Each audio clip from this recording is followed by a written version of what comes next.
Bugungi kunda dunyo miqyosida dolzarb muammo korrupsiyaga qarshi kurashish barchamizning diqqat e'tiborimizda. Korrupsiya bu nafaqat poraxo'rlik, balki talaba yoshlarning odob axloq qoidalariga rioya qilmasligi, pedagog xodimlarning o'z ish faoliyatida ichki tartib qoidalariga amal qilmasligi hamda so'nggi yillarda talabalar orasida ortib borayotgan akademik korrupsiya, ko'chirmachilik, plagiat hamda yakuniy nazorat imtihonlarida turli vositalardan foydalanib bilim emas baho olishlari va buning oqibatida o'z sohasining yetuk mutaxassisi bo'la olmasliklari bugungi kunning yana bir dolzarb muammolaridan biri hisoblanadi. Muhtaram yurtboshimiz ta'birlari bilan aytganda, bizga faqatgina diplomli yoshlar emas, balki o'z sohasining yetuk mutaxassisi kerak deganlari bugun har bir O'zbekiston fuqarosining kunlik shiori bo'lishi kerak. Halollik vaksinasi loyihasining navbatdagi son mehmoni filologiya fanlari doktori professor Bekova Nazora Jo'rayevna. Assalomu alaykum ustoz. Va alaykum assalom. Avvalo, loyihamizning bugungi sonida qahramon sifatida ishtirok etishga rozilik bildirganingiz uchun sizga tashakkur. Va sizga loyihamiz haqida qisqacha so'zlab bersam, Buxoro davlat universiteti korrupsiyaga qarshi kurashish compliance nazorat tizimini boshqarish bo'limi huzurida talaba yoshlar klubi tashkil qilingan va ushbu talaba yoshlar klubi a'zolari tashabbusi bilan bugun universitetda halollik vaksinasi loyihasi yo'lga qo'yildi. Ushbu loyihaning asosiy maqsadi siz kabi o'zini ilmi, bilim salohiyati bilan universitetda, respublikada o'zini munosib o'rniga ega bo'lgan pedagog xodimlarni hamda talabalarni izlab topish va ularning muvaffaqiyati, natijalari hamda ularning ortidagi qiyinchiliklarni intervyu tarzida muhokama qilishdan iborat. Agar ruxsat bersangiz, savollarga o'tsak. Marhamat. Ustoz, aynan shu sohani tanlab, ilm yo'lidagi muvaffaqiyatlarga erishishingizda hamda yirik ilmiy tadqiqotlar olamiga kirishingizda sizga kim yoki kimlar turtki bo'lgan? Rahmat qizim. Avvalo ana shu loyihani boshlab, katta bir tarbiya samara beradigan bir metodni, usulni qo'llayotganlaringiz uchun minnatdorchilik bildiraman.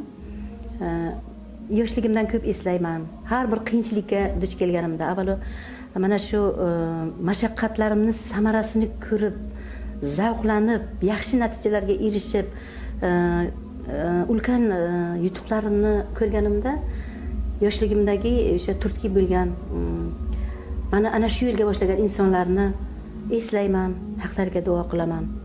Ular rahmatlik dadam pedagog edilar. 40 yildan ortiq xalq ta'limi sohasida fizika, matematikadan dars bergan, bugungi kunda ham shogirdlari tez e'tirof etadigan Jo'ra Bekov xol o'g'li. Otam, biz oilada juda ko'p farzandmiz. 9 farzand. Hammani oliy ma'lumotli qilib, katta hayot yo'liga boshlaganlar va dasturxon atrofida o'tirganda albatta dadamning har bir kunda 2-3 ta o'gitlari bo'lardi. Ilm haqida, kitob o'qish haqida va ayni paytda xalq uchun xizmat qilish, xalq xizmatiga safarbar bo'lish haqida juda ko'p va xo'p e'tiroflarni aytganlar. Bu birinchi turtki. Ikkinchi turtki, men Peshko'y tumanidagi maktabda tahsil olganman. Ustozlarimni, o'tgan ustozlarimni ruhlari shod bo'lsin. Bugungi kunda hayot bo'lgan ustozlarimdan men bir yilda 2-3 xabar olaman. Va mana shu ustozlarimiz maktabda bizga tahsil bergan ona tili o'qituvchim, umrlari iloho uzoq bo'lsin, Maldapa Nozirova, matematika o'qituvchim Sharob va Nazropa, tarix o'qituvchim Hayit Pilotov va bu ro'yxatni davom ettirish mumkin. Bu o'qituvchilarim hozir hayot, u bilan doimiy ravishda ular bilan doimiy ravishda biz suhbatda, muloqotda va men nima katta bir ishni boshlashdan oldin ularning duolarini olaman. Va maktabda shunday ediki, biz insho yozganimizda esimda Nozira va Mavluda opa bitta xato qilsak bizga men sendan buni kutmagandim derdilar.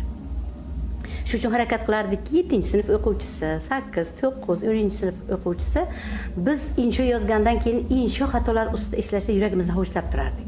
Men bugungi kunda mana oliy ta'limda dars berishda bugungi bo'lajak ona tili adabiyot o'qituvchilariga ta'lim berish jarayonida ayni o'sha o'qituvchilarimning menga bergan o'sha saboqlarini, menga bergan o'sha pand nasihatlarini qayta eslataman.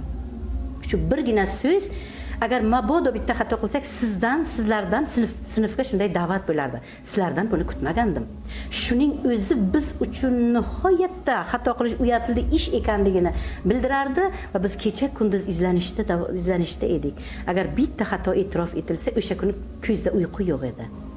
Va mana shu yutuqlarga erishishda men o'ylaymanki, bugungi kunda ham o'rta maktab o'qituvchisi ham, oliy ta'lim o'qituvchisi ham demak ta'lim tarbiya beryaptimi, buni uyg'unlikda olib borib, o'sha qaysi kadrni tayyorlayapti, shuni xalq xizmatiga safarbar qilishda nihoyatda mas'uliyatli bo'lish kerak. Ta'sirchan metodlardan foydalanish kerak, darsni shunchaki o'tmasligi kerak deb o'ylayman. Ana o'sha pedagog o'qituvchilarning turtki berishlari natijasida bugungi kunda nimaga erishgan bo'lsam, avvalo ularning haqqiga duo qilaman. Ma'lum ma'noda hozir birinchi savol orqali biz sizni avvalgi xotiralaringizni esladik. Keling ustoz, bugun keyingi savolda o'tmishga to'liq qaytsak va bizga o'zingizni talabalik davringiz, undagi qiyinchiliklar, yutuqlar haqida so'zlab bersangiz, o'ylaymanki, ushbu savolga sizning javobingiz yosh avlod sifatida men va bizni ko'rib turgan tomoshabin uchun juda ham qiziqarli. Rahmat. Haqiqatda bu savolni berganingizda emas. Necha yillardan buyon meni juda o'ylantiradi bu savolda. Men hamisha darsxonaga kirganda o'zimni talabaligim va bugungi talabalar hayotini qiyoslayman. Chunki haqiqat qiyosda ochiladi, qiyos orqali. Mana shu biz 87-92-yillarga to'g'ri keladi mening talabalik davrim, 20-asrning 90-yillariga to'g'ri keladi, 80-yillarning oxiri, 90-yillarning boshiga to'g'ri keladi. Talabalar turar joyda yashaganman. Bu haqda talabalarga ko'p aytaman. Bugungi kunda men qarayman, kafedra kunlari va biz ijarada yashaydigan talabalarimiz bilan doimiy ravishda muloqotda, Twitterlar bilan biz doimiy ravishda muloqotda kelaman. Talabalarning hayotiga juda ham havasim keladi. Kelib talabalar turar joyda yashagim keladi ba'zan. Talabalarga shuni aytaman. Ularga yaratilgan imkoniyatlar, ulardan doimiy ravishda mana shu xabardorlik, mana dam olish, madaniy hordiq olishi uchun tashkil etilayotgan tadbirlar, musiqiy tadbirlar, adabiy tadbirlar, ma'naviy, madaniy tadbirlarni ko'rib, ularning o'sha yuksak saviyada tashkil etilayotganligini ko'rib, men xohlaymanki, talabalarga aytaman, qani meni talabaligim shu davrga to'g'ri kelganda edi, bundan ham ko'p imkoniyatga erishgan bo'lardim. Mana talabaligimizni eslaymiz. Mana bugungi kunda yoki guruhda murabbiy bor yoki Twitter bor. Juda yaxshi talabalar bilan hamkorlikda, talabalarga mana shu ishlarni samarali faoliyat yuritish uchun, vaqtdan oqilona foydalanish uchun ular uchun hamma imkoniyatlar yetarli. Lekin men o'zimizning talabalar turar joyda yashagan davrdagi sharoitni aytaman. Masalan, ma'naviyat xonasi yo'q edi. Gazeta, jurnallar kelsa keladi, bo'lmasa yo'q edi. Uni nazorat nomigagina nazorat qilinar edi. Bu narsadan juda yaxshi eslayman. Yoki mana internet tarmog'idan foydalanish umuman yo'q edi. Kutubxonaga qiroat zali bor edi. Mana bosh bino 2-qavatda.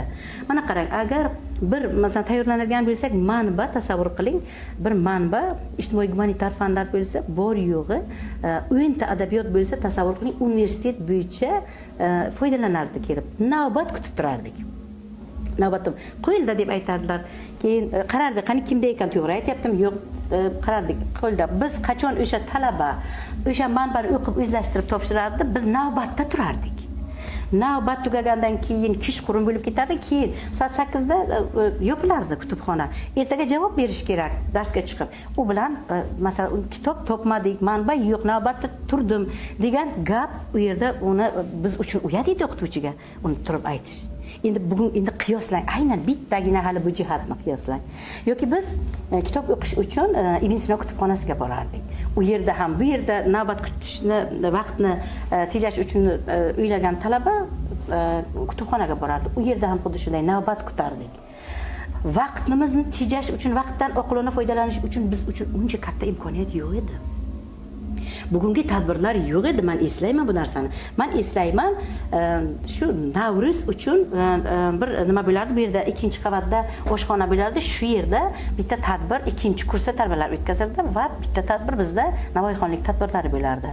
Bu har kun bu yerda sayl, bu yerda mana bu talaba uchun mana bunday imkoniyat, talaba uchun osh festivali, talaba uchun mana bu ishlarni ko'rgazmalar, talabalarning ijodiy ishlari uchun mana bu imkoniyatlar, bu tanlovlar, moddiy ma'naviy jihatdan ularni qo'llab-quvvatlash uchun tanlovlar, iqtidorni yuzaga chiqarish uchun, qobiliyatni yuzaga chiqarish uchun mana bu insholar, essaylar tanlovi degan jihatlar yilda yo bir marta yo ikki marta bo'lardi.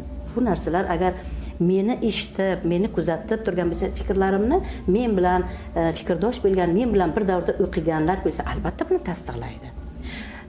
Shu ma'noda men yoshlarga qarab aytmoqchimanki, Alloh taolo bergan iqtidorni, qobiliyatni ro'yobga chiqarish uchun, vaqtdan unumli foydalanish uchun bugungi kunda juda katta imkoniyatlar yaratilgan.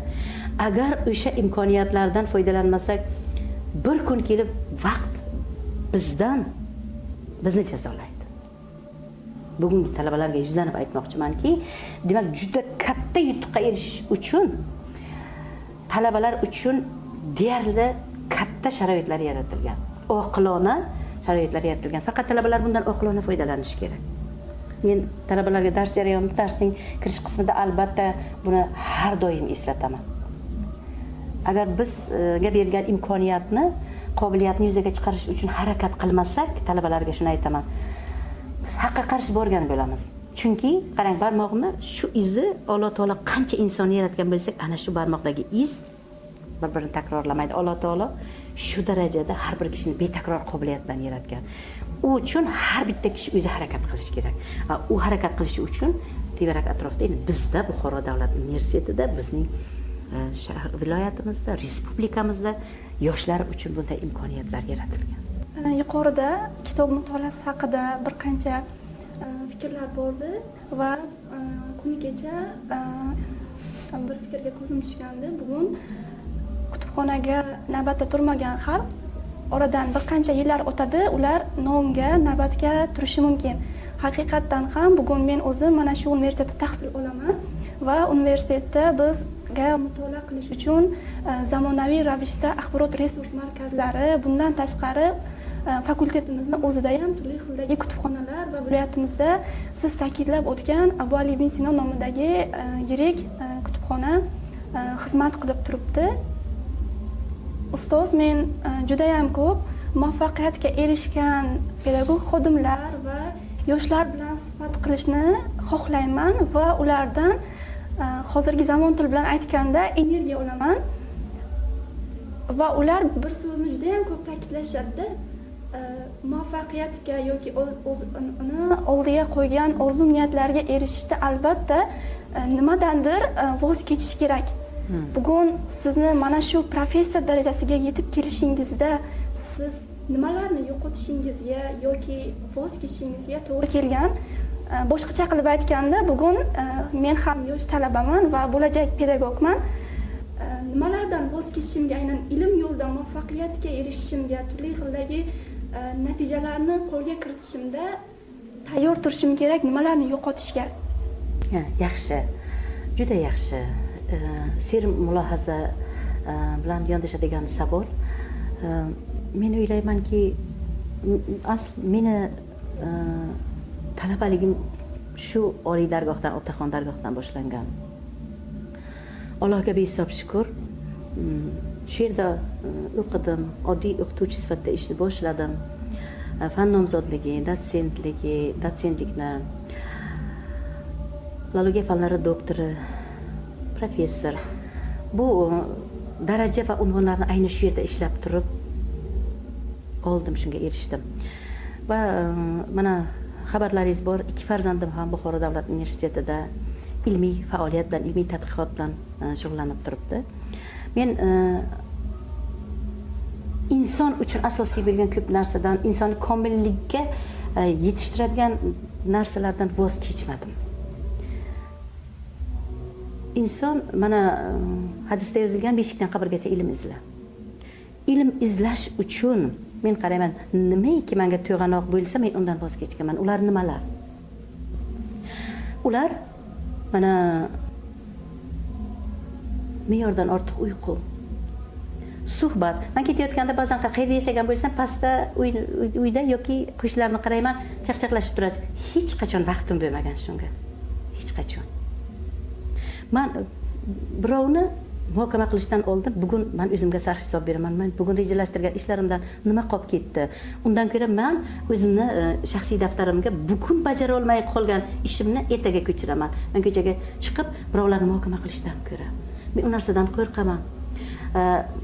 Va o'zimni muhokama qilsam, o'zimni sarf hisob qilsam, bugungi kunimni xuddi shunday ketsa, men vaqtdan oqilona foydalanaman. Farzandlarimga, shogirdlarimga, o'zim uchun do'st bilgan kishilarga ham xuddi shuni aytaman.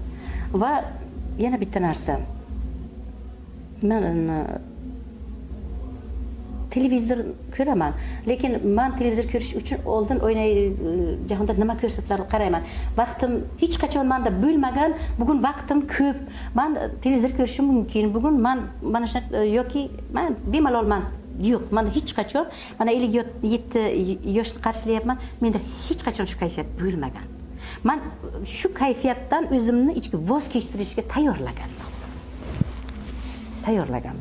Yoki kimdir aytadi, kimdir tavsiya qiladi, ketdik mana shu yerga bordim deganda, chunki meni oldindan rejam bo'ladi. Chunki ayni shu soniya, ayni shu vaqt qaytib kelmaydi hech qachon. Tarixda qaytarilmaydi. Har bir lahzaning vaqti men uchun g'animat. To'g'ri, men o'zim reja qilganda kasal bo'lgan odamlardan xabar olish bor, ustozlarimdan xabar olish bor, silay rahim bor, qarindoshlar, o'zimni yaqin qarindoshlarim, uzoq qarindoshlarim, opa, akalarim, ulardan xabar olish bor, ustozlarimning suhbati bor, albatta men shogirdlarimdan xabar olish bor, suhbat, ular bilan ishlash bor, kitoblar. Bular men uchun muvaffaqiyatga erishish uchun, men uchun eng asosiy ishlar. Va o'ylaymanki, demak, bularni rejalashtirsak, vaqtdan unumli foydalansak, erishish mumkin. Maqola yozish uchun sarflaydigan vaqtlarim bo'ladi, kitob o'qish uchun. Va eng asosiysi menga ko'p men yaqin do'stlarim savol beradi. Nima uchun dam olmaysiz deydi. Abdulla Qodiriyning bir o'gidlari menga dasturul amal bo'lgan. Abdulla Qodiriy yerda ishlayotgan paytlari u kishining do'stlari kirib kelibdi-yu, ishlayapsizmi desa, dam olyapman debdilar. O'ylab nimada so'rida boshlarini ushlab asarni yozish haqida cho'zilib yotganlarida o'ylab mulosaga dam olyapsizmi deganda ishlayapman degan ekanlar. Ayni shu paytda hatto men o'ylayman, o'tirgan paytda ham nima haqidadir, qaysidir maqolamiz, qaysidir kitobimiz, qaysidir bir shogirdimizga beradigan maslahat haqida o'ylab turish kerak. Shunda bizning muvaffaqiyatlarimiz yanada ko'payadi. Bu ham vaqt. Demak, biz shunday o'tiribmizmi, mulohaza qilyapmizmi, nimalar haqida o'ylashimiz kerak. Bu yoqda kimdir hayoti, kimnidir nimadir qilgan ishi haqida yoki nimadir rejasi bizga muvaffaqiyatga erishishimiz uchun kerak bo'lmagan narsalarni umuman miyamga yaqinlashtirmayman. Men o'ylayman, odamlar agar u mabodo xato qilayotgan bo'lsa, meni nazarimda men sal chetga chiqarib agar haddim sig'sa, ana shuni o'ylab ko'rish kerakmi deb aytaman. Buni o'zim uchun nihoyatda kerak deb o'ylayman. Chunki biz insonlar tebrak atrofdagi insonlarning hayoti uchun ham mas'ulmiz deb o'ylayman. U farzandimdir, u shogirdimdir, u yaqin do'stim, qo'shnim, qarindoshim, yoki menga yaqin odamdir, lekin men baribir agar qaraymanki, shu demak noto'g'ri yo'ldan ketyapti, sekingina chaqirib, yaqin do'st sifatida shuni ogohlantirib ketaman va buni burchim deb o'ylayman. Bugungi kunda yosh kadrlar o'zlarining ishlarini boshlashlarida qanday eng zaruriy ko'nikmalarga ega bo'lishlari kerak deb o'ylaysiz? Men ba'zan shogirdlarim keladi-da, men sizga shogird tushmoqchiman deydi. Men unga aytaman, birinchi 2-3 savol beraman.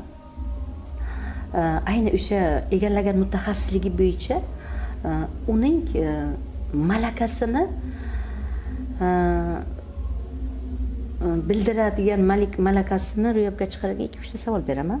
Keyin ularga aytaman, siz uchun diplom kerakmi, daraja kerakmi, unvon kerakmi yoki fanning qaysidir bo'shlig'ini to'ldirish kerakmi? Ba'zilar aytadi, ustozjon shu tezroq bo'lsa yana yaxshi edi. Yaxshisi men siz bilan ishlab bilmayman. Fandagi qaysi bo'shliq, yaxshi aytdingiz ustoz, nimalar bo'shliq deb so'rayversa, men aytaman, men siz bilan ishlayman. Chunki bugungi kunda O'zbekiston ilm fanining o'zi qaysi soha bo'yicha hissa qo'shmoqchi bo'lsa, kelgan bo'lsak, o'sha bo'shliqni to'ldiraman deb kelgan yosh olim kerak, magistr kerak. Yoki bizga xuddi maqola yozayotgan yosh keladi, ustoz men bakalavrda xuddi shunday, ana shu yo'nalishdan bormoqchiman. Bo'lamsan maqolalar sonini ko'paytirib, qanaydir senga stipendiya bilish yoki shu kerakmi, yoki sen shu bo'shliqni to'ldirib turasan, keyin sen e'tirof etish kerak. Shu menga kerak. Ikkinchisini aytsak, men bag'rimni ochib ona bo'laman, ma'naviy ona bo'laman. Aytmoqchimanki, demak, bugungi kundagi O'zbekiston yoshlari ilm fanda yo'lini tanlab masalan bizga kelsa, meni birinchi ular qiladigan da'vatim shu bo'ladi. Demak, biz ilm fandagi bo'shliqni to'ldirsak, u fizika, u matematika, u adabiyot, ro'yxatni uzoq davom ettirish mumkin. Vatanimiz yanada yuksaladi. Xuddi shu o'rinda yoshlarga aytmoqchimanki, o'zi tanlagan mutaxassislikning sir-sinoatlarini yaxshilab o'rganish kerak. Fundamental tadqiqotlarni yaxshilab o'rganish kerak. O'zigacha yaratilgan kitoblar, maqolalar, monografiyalar, asarlarni o'qib, u bilim bilan qurollanish kerak va ilmdagi qaysidir bo'shliqni to'ldirish uchun o'zigacha yaratilgan o'sha olimlar mashaqqat chekib o'qib izlangan asl durdona manbalarni nazardan o'tkazib, ularga baho beradigan darajada tafakkurni shakllantirish kerak deb o'ylayman. Bunga albatta faqat O'zbekistonda yaratilgan emas, asarlar bu uchun albatta xorijda yaratilgan adabiyotlar bilan ham qurollanish kerak. Bu uchun albatta til bilish kerak. Til bilish kerak va manbalar bilan qurollanish kerak deb o'ylayman. Faqat bu uchun manbalar bilan qurollanibgina qolmasdan, men o'ylayman, bu axborot resurs markazidagi o'sha turli manbalar, bu faqat kitob shaklida emas, mana axborot kommunikatsiya. Bu ham nihoyatda biz uchun kerak, dolzarb. Biz rivojlangan mamlakatlardagi o'sha andozalarga chiqish uchun bu nihoyatda muhim. Chunki men o'zim har yili xorijda 2-3 marta bo'laman. Talabalarga, xorijdagi talabalarga borib dars o'tganman, ma'ruza o'taman, amaliy mashg'ulot, seminarlar o'taman. E'tirof etishadi ular. O'zbekistonlik olimlarning tadqiqotga chuqur yondashib, asosli, salmoqli yondashishini men o'zim o'sha qaysi oliygohga borgan bo'lsam, alohida top 1000talikka, top 500talikka, top 300talikka kirgan oliygohlarda bo'lganmiz. Ular aytadi, biz o'zbekistonlik olimlarning tadqiqotlarining salmog'ining nihoyatda chuqurligi, ilmiy jihatdan chuqurlikka tan berganmiz deydi va shu uchun biz bilan hamkorlikda maqolalar chiqarishgan, o'quv qo'llanmalar chiqarishgan. Mana kecha o'zi simpozim, Turk dunyosi degan simpozim bo'ladi, menga xat keldi. Hikmat Qarash bor, shu loyihaning rahbari. Siz bilan hamkorlikda men turkiyalik talabalar uchun navoiyshunoslikdan o'quv qo'llanma yozmoqchiman. Siz menga rejalaringizni ayting, tadqiqotlaringizni natijalarini menga yuboring degan fikr bilan yuzlandilar. Yoki Ozarbayjonda Zakirli, Natilla Zakirli degan olima bor. U kishi bugungi kunda O'zbekistonda juda ko'pchilik biladi, mumtoz adabiyotning, navoiyshunoslikning yetuk olimasi. Baku ilmiy tadqiqot institutida ishlaydi va Baku davlat universiteti, xabarlaringiz bor, u top 1000talikka kirgan, shu yerda tahsil beradi. Shu kishi ham aytayaptiki, Maqsud Shayxzodaning asarlarini mana men tarjima qilganman, shunga muharrirlik qiling. Ulviy Binnatova. Bunday olimlarni juda ko'p aytish mumkin. Shu jarayonda aytmoqchimanki, demak, yoshlarimiz tadqiqot boshlashida faqat respublikamiz miqyosida qilayotgan ishlar bilan chegaralanib qolmasligi kerak. Bugun bizning ilm fanimizni jahon tan olyapti. bizning ilm fanda erishayotgan yutuqlarimiz va uning natijalarini, demak, yoshlarimizga ham aytishimiz kerakki, o'qiyotgan paytda, ilm qilayotgan paytda buni keng miqyosda olib qarash kerak. Pedagog xodimlar o'z ish faoliyatlarida ijobiy natijalarga erishishlarida hamda o'z rahbarini ishonchini qozonishida qanday xislatlarga ega bo'lishlari kerak? Faqat ularda bilim bo'lsa yetarlimi yoki yana qo'shimcha ravishda bilim bilan birga ularda qandaydir fazilatlar birga har doim ularga hamroh bo'lishi kerak deb o'ylaysizmi? Albatta fazilatlar hamroh bo'lishi kerak. Faqatgina ishni bajarib, bu yana o'zini shaxsiy hayotini davom ettirish bilan bo'lmaydi. Bizga bugungi kunda tashabbuskor insonlar kerak. Biz uchun bugungi kunda faqat o'qib, o'zlashtirib, o'qituvchi bergan topshiriqni bajarib kelib, bahoni olib yoki ishga keladigan kishi bugungi topshiriqni bajarib shu bilan ketaversa, rivojlanish qayerda bo'ladi? Yangi g'oyalar qayerda bo'ladi? Men o'zim tajribamda xuddi shunday, tabiatdan shunday insonman.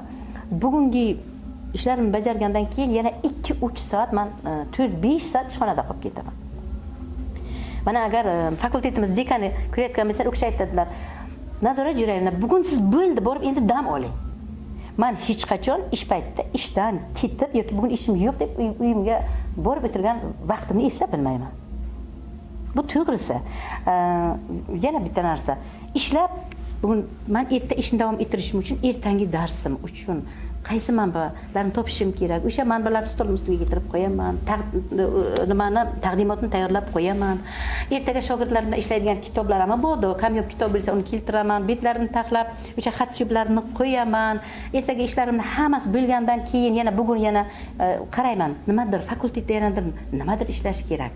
Demak, xotin-qizlar qo'mitasiga boraman, Umniso To'rayevaga. Demak, qanday muammo u bilan suhbatlashaman yoki tutorlarning yoniga doim boraman. Bizda qo'shni tilshunoslik jurnalistika kafedrasi bor. Ulardan xabar olaman. Sizlar yaxshimi? Sizda nima muammolar? Va shularni aytgandan keyin yoshlar keladi yonimga. Ustoz, shunga qanday vaqt topasiz? Bunga vaqt topsa bo'ladi, bunga ko'p vaqt ketmaydi. Chunki qaysidir bir yosh bugun fanlar integratsiyasi bor.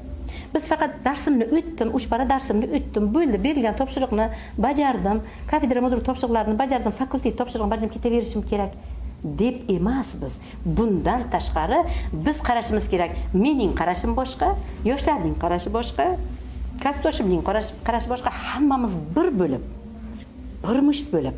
Demak, qarasak, hamma joyda ozgina muammo bo'ladi, erta qiladigan ishimiz bo'ladi.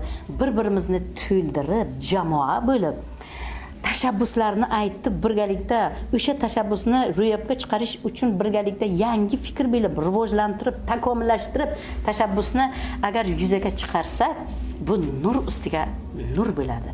Yoshlar uchun ham xuddi shuni aytganman va yana qaytib takrorlaymanki, faqat shunchaki ishlab darsni berib bo'ldi, shu bilan vazifamni, dotsent bo'lsam dotsentlik, professor bo'lsam professor vazifasini bajardim deb emas.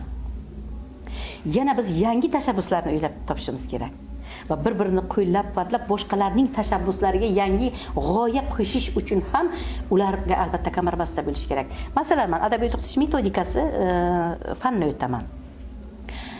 Bir necha yillardan buyon shu fanni faqat shunchaki yakunlab qo'ymayman. Men o'zim boshlab bergan an'anam bor.